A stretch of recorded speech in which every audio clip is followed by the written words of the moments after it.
বন্ধুরা, পরোটা তো অনেক রকমভাবেই বানিয়েছেন। একবার সেদ্ধ পরোটা বানিয়ে দেখুন, তাও আবার তেল ছাড়া। যেমন দুর্দান্ত টেস্টি হবে, তেমনি তুলোর মতো নরমও হবে। দুদিন রেখে দিলেও শক্ত হয়ে যাবে না। বাড়িতে যতবার পরোটা তৈরি করছেন কিছুতেই নরম থাকছে না তো, তাহলে আজকের ভিডিওটা আপনার জন্য। আর পরোটা দেখে বুঝতেই পারছেন, একদম ভেলভেটের মতো নরম মোলায়েম হয়েছে। হাতের মুঠোয় নিয়ে নিলেও ছিঁড়ে পেটে যাচ্ছে না। এই পদ্ধতিতে পরোটা তৈরি করলে গ্যাস অম্বলেরও কোনো সম্ভাবনা থাকবে না। সম্পূর্ণ ভিডিও দেখতে থাকুন। রেসিপি ভালো লাগলে লাইক, শেয়ার, কমেন্ট ও সাবস্ক্রাইব করে পাশে থাকবেন। দেখে নেওয়া যাক আজকের রেসিপি।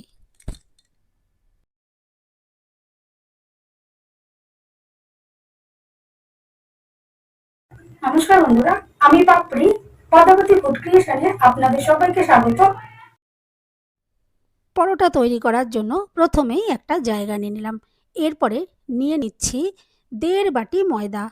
তবে আপনারা চাইলে আটা দিয়েও তৈরি করতে পারেন। বন্ধুরা, মাপটা একটু খেয়াল রেখে তৈরি করবেন, দেখবেন পরোটাগুলো একদম পারফেক্টভাবে বানাতে পারবেন। এরপর এখানে আমি দিয়ে দিচ্ছি স্বাদ মতো নুন। এই রেসিপিটাতে নুনটা একটু পারফেক্টভাবে ব্যবহার করবেন, নুন যেন কম না হয়।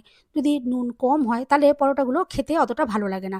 নুনটা একটু সঠিকভাবে দিয়ে তৈরি করবেন, দেখবেন দুর্দান্তভাবে পরোটাগুলো তৈরি করতে পারবেন, খেতে খুবই ভালো লাগবে। এখন নুনটা দেখুন ময়দার সাথে খুব ভালো করে আমি মিশিয়ে নিয়েছি। এরপরে একটা ছোট বাটি এখানে দেখুন নিয়ে নিলাম। এখানে দেখুন আমি নিয়ে নিচ্ছি 2 টেবিল চামচ মতো টক দই। এই টক দইটা একটু ফ্রেশ দিয়ে তৈরি করার চেষ্টা করবেন, পরোটাগুলো খেতে খুবই ভালো লাগবে। পুরনো দই হলে অনেক সময় একটু টক ভাব হয়ে যায়, সেই জন্য পরোটাগুলো টক টক খেতে হয়ে যেতে পারে। সেই জন্য ফ্রেশ টক দইটা এখানে নেওয়ার চেষ্টা করবেন।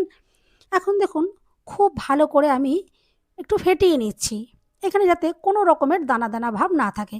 দেখুন আমি একটু ভালো করে দেখিয়ে দিচ্ছি। একদম ক্রিমের মতো করে এই দইটা ফেটিয়ে নিতে হবে।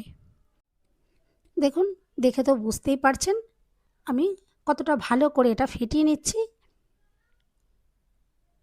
এভাবেই দইটা রেডি করে নিতে হবে। দেখুন একটু সময় নিয়ে আমি খুব ভালো করে এটা ফেটিয়ে নিচ্ছি। দেখুন এটা সুন্দরভাবে রেডি হয়ে গেছে। এরপর গ্যাস জ্বালিয়ে একটা কড়াই আমি বসিয়ে দিলাম। আর এখন দেখুন নিয়ে নিচ্ছি জল। আমি যে বাটি মেপে ময়দা নিয়েছিলাম, দেখুন সেই বাটিরই প্রথমে 1 বাটি জল এখানে দিয়ে দিলাম।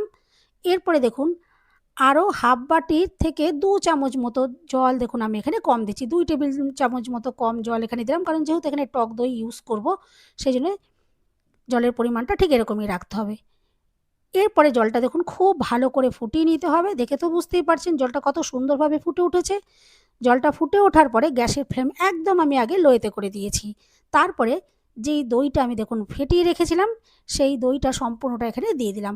আর দেখুন একটু জল এখান থেকে নিয়ে বাটিটাকেও আমি একটু ধুয়ে এখানে দিয়ে দিলাম। এখন খুন্তি দিয়ে ভালো করে এটা নাড়াচাড়া করে দেখুন জলের সাথে মিশিয়ে নিচ্ছি। আর গ্যাসের ফ্লেম কিন্তু কোনো মতেই এখানে বাড়িয়ে রাখবেন না, একদম লো আঁচে দিয়ে রাখতে হবে। আর দেখুন এভাবে জলের সাথে যখন মেশানো হবে দেখবেন একটু ছানা ছানা হয়ে আসবে জলটা, তাতে কিন্তু কোনো অসুবিধে নেই। দেখুন আমি এভাবে ভালো করে মিশিয়ে নেওয়ার পরে যেই ময়দাটা আমি মেপে রেখেছিলাম, সেই ময়দাটা সম্পূর্ণটা এখানে দিয়ে দিলাম। আর গ্যাসের ফ্লেম লোতেই কিন্তু রয়েছে আর লোতেই থাকবে। এরপরে জলের সাথে ময়দা খুব ভালো করে দেখুন নাড়াচাড়া করে আমি দেখুন মিশিয়ে নিচ্ছি। দেখুন এখানেই দেখুন খুন্তি দিয়ে আমি খুব ভালো করে এটা মেখে নেবার মতো করে দেখুন মিশিয়ে দিচ্ছি। বন্ধুরা, রেসিপি ভালো লাগলে একটা লাইক দিতে একদম ভুলবেন না। চ্যানেলটা সাবস্ক্রাইব করে পাশে থাকার অনুরোধ রইল। বেল বাটন ক্লিক করে রাখবেন, আমি যখনই নতুন ভিডিও আপলোড করব সঙ্গে সঙ্গে নোটিফিকেশান সবার আগে আপনি পেয়ে যাবেন। দেখুন খুন্তি দিয়ে আমি খুব ভালো করে এটা মিশিয়ে নিলাম। এরপরে খুন্তিটা এখান থেকে সরিয়ে রাখছি আর চাপা দিয়ে এই লো আঁচেতেই 2 মিনিট আমি এভাবেই বসিয়ে রাখবো। 2 মিনিট থেকে কিন্তু বেশি রাখবেন না, একদম মিনিট 2 আমি এরকমভাবে চাপা দিয়ে দেখুন রেখে দিয়েছিলাম। দেখুন এখন চাপাটা খুলে নিচ্ছি। এভাবেই কিন্তু ময়দাটা খুব সুন্দরভাবে রেডি করে নিতে হবে। আর এখন আমি গ্যাসের ফ্লেম একদম বন্ধ করে দিয়েছি, আর বন্ধ করে দেওয়ার পর আবারও মিনিট 2 এইভাবে একটু ঢাকনা চাপা দিয়ে রেখে দিলাম। এতে ময়দা খুব সুন্দরভাবে সেদ্ধ হয়ে যাবে। আমি দেখুন একটু হাতে দেখিয়ে দিচ্ছি। দেখুন এভাবে দেখুন একটা দেখুন নাড়ুর মতো দেখুন তৈরি করা যাচ্ছে। ময়দাটা খুব সুন্দরভাবে সেদ্ধ হয়ে গেছে, একদম সেট হয়ে গেছে। এখন এটা আমি একটা জায়গার ভেতরে নামিয়ে নিচ্ছি।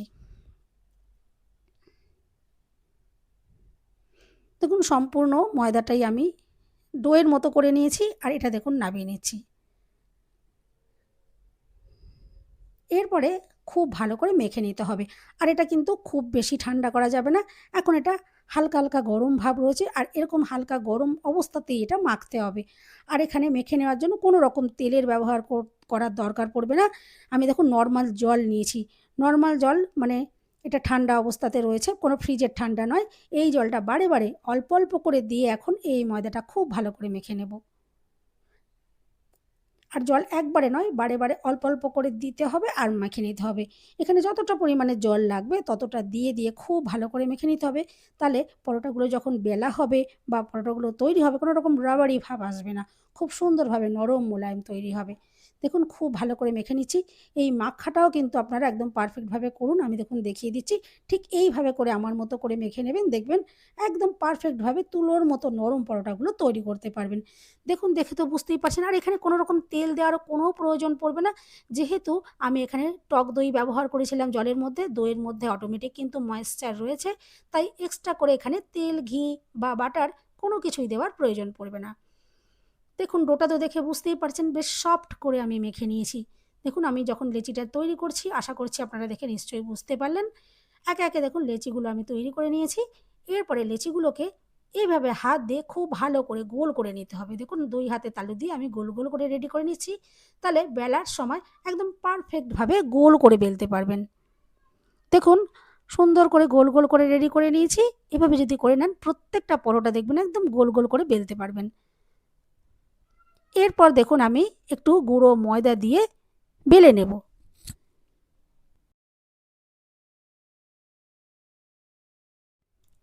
দেখুন একটা লেচি আমি নিয়ে নিয়েছি, আর ভালো করে একটু ময়দার ভেতরে দেখুন এভাবে একটু মাখিয়ে নিলাম, আর এখন বেলে নিচ্ছি। আর এভাবে শুধু বেলবেন, দেখবেন হাতে যদি গোল করে নেওয়া হয় তাহলে প্রত্যেকটা পরোটা সুন্দর গোল গোল করে বেলতে পারা যায়। দেখুন যেরকম নর্মাল আমরা রুটি বেলি সেভাবেই আমি বেলে নিলাম। এখানে কোনো ভাঁজ দেওয়ার পরোটা তৈরি করার প্রয়োজন পড়বে না। দেখুন নর্মাল রুটির মতো করে আমি বেলে নিয়েছি। দেখুন খুব পাতলাও নয়, আবার কিন্তু খুব মোটাও নয়, রুটির মতন আমি বেলেছি। আপনারা চাইলে আর একটু সামান্য মোটা মোটাও তৈরি করতে পারেন। দেখুন আমি আরও একটা পরোটা বেলে নিচ্ছি। আর তবে এই পরোটাগুলো একসাথে সব কটা বেলে রাখবেন না, 2 বা 3টে খুব জোর হলে বেলে নেবেন। তারপরে এগুলোকে সেঁকে নিতে হবে, নাহলে একটার সাথে একটা জড়িয়ে যেতে পারে। এরপর দেখুন আমি ভেজে নেওয়ার জন্য একটা ফ্রাই প্যান বসিয়ে দিয়েছি। প্যানটা গরম হয়ে যাওয়ার পরে একটা দেখুন পরোটা দিয়ে দিলাম। ওপর সাইডটা যখন একটু একটু ফুলে উঠেছে আমি দেখুন এটা উল্টে দিলাম। আর দেখে তো বুঝতেই পারছেন কত সুন্দরভাবে এটা ফুলে উঠছে। প্রত্যেকটা পরোটা ঠিক এইভাবেই একদম ফুলকো ফুলকো তৈরি হবে। দেখুন কতটা দুর্দান্তভাবে ফুলকো তৈরি হয়েছে। এরপরে আমি এখানে অল্প করে একটু ঘি দিয়ে দিলাম। তবে আপনারা যদি ঘি পছন্দ না করেন, এখানে সামান্য পরিমাণ বাটারও একটু ব্রাশ করে নিতে পারেন। আবার যদি তেল দিয়ে ভাজতে চান তাও ভেজে নিতে পারেন। আমি এখানে একটু ঘি দিয়ে ভেজে নিচ্ছি। ঘি দিয়ে ভাজলে খুবই টেস্টি তৈরি হবে। আর আমি এখানে যে পদ্ধতিতে পরোটা দেখালাম, পরোটা যদি এভাবে সেদ্ধ করে নেওয়া হয় জলের ভেতরে, তাহলে সেই পরোটাগুলো খাওয়ার পরে কিন্তু কোনো রকমের অ্যাসিডিটি হওয়ার কোনো রকমের সম্ভাবনা থাকে না। এভাবে অবশ্যই একবার খেয়ে দেখতে পারেন। চাইলে আবার তেল, ঘি, বাটার ছাড়াও আপনারা নর্মাল রুটির মতো করেও কিন্তু সেঁকে নিতে পারেন, সেটাও কিন্তু খেতে খুবই সুন্দর লাগে। দেখুন এরপর আমি ভালো করে 2 পিঠ উল্টে পাল্টে ভেজে নিচ্ছি। আস্তে আস্তে ভেতর থেকেও যেমন সুন্দরভাবে ভাজা হয়ে যাবে, আর সুন্দর কালারও চলে আসবে। দেখুন কতটা দুর্দান্ত কালার তৈরি হয়েছে। এরপর দেখুন আরও একটা পরোটা দেখিয়ে দিই আপনাদেরকে। দেখে তো বুঝতেই পারছেন কতটা সুন্দর ফুলকোভাবে তৈরি হয়েছে। প্রত্যেকটা পরোটা এরকমই ফুলকো ফুলকো তৈরি হবে। আর আমি আবারও বলে দিচ্ছি আমি এখানে ঘি দিয়ে ভেজে নিলাম। আপনারা অল্প করে আরেকটু সামান্য পরিমাণে ঘি কিন্তু ব্রাশ করে নিয়েও খেতে পারেন। আমি এখানে একটু বেশি পরিমাণে ঘি দিলাম। দেখুন এভাবেই একে একে পরোটাগুলো রেডি হয়ে গেছে। আর দেখে তো কতটা লোভনীয় আর আকর্ষণীয় লাগছে, দেখে তো বুঝতেই পারছেন। খেতে অত্যন্ত টেস্ট হবে। যে কোনো আইটেমের সাথে খেতে পারেন, খেতে অসাধারণ লাগে। সকালের জলখাবারে বানাতে পারেন বা ডিনারেও কিন্তু এভাবে সেদ্ধ পরোটা বানিয়ে নিতে পারেন। আর যেহেতু এই পরোটা ময়দাটা সেদ্ধ করে নেওয়া হয়েছিল, সেই জন্য এই পরোটার নাম আমি দিয়েছি সেদ্ধ পরোটা। আর দেখুন যেমন খুশি তেমন ভাঁজ করতে পারবেন, কোনো রকমভাবে এই পরোটা ছিঁড়ে ফেটে যাবে না। 2 দিন রেখে দিলেও কোনো মতে এই পরোটা আপনি শক্ত করতেই পারবেন না, একদম নরম তুলতুলে থাকবে। দেখুন দেখে তো বুঝতেই পারছেন একদম ভেলভেটের মতন নরম মোলায়েম তৈরি হয়েছে। বন্ধুরা, রেসিপি ভালো লাগলে একটা লাইক দিতে একদম ভুলবেন না। চ্যানেলটা সাবস্ক্রাইব করে পাশে থাকার অনুরোধ রইল। সবাই সুস্থ থাকবেন, ভালো থাকবেন। দেখা হবে নেক্সট ভিডিওতে। আর পরোটার কোয়ালিটি দেখে তো বুঝতেই পারছেন। দেখুন একটা পরোটা একটু ছিঁড়ে দেখিয়ে দিই। দেখুন কত যে নরম মোলায়েম, আশা করছি আপনারা দেখে তো বুঝতেই পারছেন। এভাবে অবশ্যই একবার ট্রাই করতে পারেন। আশা করছি আজকের ভিডিও আপনাদের ভীষণ ভালো লাগলো। আর এতটাই সফট হবে দেখুন, পরোটা 3 আঙুলে এভাবে ছিঁড়ে নেওয়া যাবে।